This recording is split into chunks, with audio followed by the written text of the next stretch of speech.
A Secret Killer. Chapter 1. So, how many dead bodies have you actually seen? A few, Julia Blake replied. Can you tell me more about your cleaning experience, Mrs. Donnington? A chuckle came from the large lady sitting on the sofa. Please call me Val, we might as well use first names if we're going to be working together. Her chubby hand reached for another slice of cake. She looked back at Julia and said, I'm a slave to my appetite. Go on, you were telling me about the dead bodies you've discovered. She waved the cake at Julia, oblivious to the crumbs that fell onto the carpet. Julia shot a look at her dad. He caught her look and swiftly glanced down at his tablet on his knee. Julia's eyes narrowed as she saw the corner of his mouth twitch. This was all his idea. She was adamant that she didn't need anyone to help her with her cleaning business, she could cope on her own. Even if that meant working over the weekends. But no, Dad insisted on her hiring someone. He insisted on placing the advert and then helping her with the interview process. Not that he was providing much help at the moment.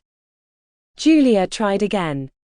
Mrs. Donnington, can you tell me about your last job? You've put down on your form that you worked for a family. What sort of work did you do for them? Mrs. Donnington licked her thumb. She put her plate down and gave Julia a stern look. I did everything for that family. Expected me to do all their polishing, clean the toilet and vacuum up. Pa. A servant would be treated better. I'm glad to be out of that line of work. Any chance of another cup of tea? My throat is parched after that lovely cake. The last request was directed at Julia's dad. He smiled at Mrs. Donnington and nodded his head. It's my pleasure. Mrs. Donnington's chest seemed to grow larger as she looked him up and down. What did you say your name is again? With a blush on his cheeks he answered, Ray. Is it 3 sugars again? Mrs. Donnington giggled and said, Ray like a ray of sunshine. Is there a Mrs. Ray? Julia stopped her eyes from rolling. She glanced at her watch. She had paperwork to catch up on. In a firmer voice she said, the work that you just mentioned, that's exactly what this job will entail.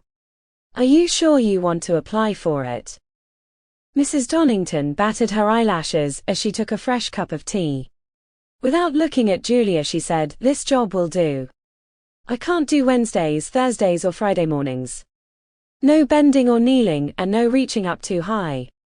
Doctor's orders. Julia stood up. Sample complete. Ready to continue?